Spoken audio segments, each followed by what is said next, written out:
किसी जमाने की बात है कि धुंध में लिपटे पहाड़ों के एक सरसब्ज वादी में एक छोटी सी सल्तनत एल्डोरिया हुआ करती थी। इस सल्तनत के बीचों बीच एक शानदार बाग था जहां नायाब और खूबसूरत तरीन फूल खिलते थे।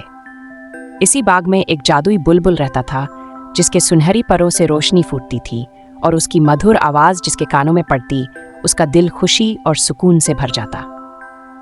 एक दिन मेहरबान और दाना बादशाह लियोपोल्ड सख्त बीमार पड़ गए। मुल्क भर के बेहतरीन तबीब आए मगर कोई दवा असर न कर सकी। सिर्फ जादुई बुलबुल के नगमे में ये ताकत थी कि वह किसी भी बीमारी को दूर कर सकता था। लेकिन वह बुलबुल कई साल पहले बाग से गायब हो चुका था और कोई नहीं जानता था कि वह कहाँ गया।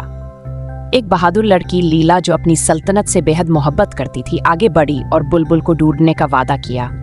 उसने हिम्मत बांधी, एक छोटा सा थैला, एक लालटेन और हौसले से भरा दिल लेकर सफर पर निकल पड़ी।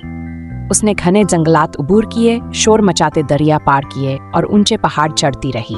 रास्ते में उसने कई मखलूकात की मदद की और बदले में उन्होंने उसे जादुई बुलबुल के आखिरी निशान तक पहुंचने का रास्ता बताया।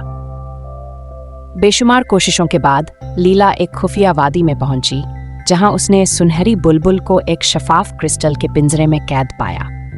एक जालिम जादूगर ने उसे अपनी ताकत के लिए कैद कर रखा था। बुलबुल की उदास आंखों ने लीला की आंखों में झांका और वह जान गई कि उसे बचाना जरूरी है। चालाकी से लीला ने जादूगर को एक पहेली के मुकाबले का चैलेंज दिया। अगर जादूगर हार गया तो उसे बुलबुल को आजाद करना होगा। जादूगर को अपनी अक्ल पर बड़ा नाज था, इसीलिए वह फौरन मान गया। लीला ने एक ऐसी चालाक पहेली पूछी कि जादूगर जवाब न दे सका। वादे के मुताबिक उसे बुलबुल को छोड़ना पड़ा। शुक्रगुजार बुलबुल ने लीला के कंधे पर बैठकर एक मशहूरकुन नगमा गाया। वह उसे महल लेकर गई जहां बुलबुल ने बादशाह लियोपोल्ड के लिए गाना गाया। हैरत अंगेज तौर पर बादशाह की सेहत फौरन बहाल हो गई और पूरी सल्तनत में खुशी की लहर दौड़ गई। लीला को जादुई बाग की निगहबान का खिताब दिया गया ताकि वह हमेशा इस बात को यकीनी बनाए कि बुलबुल कभी खो न जाए।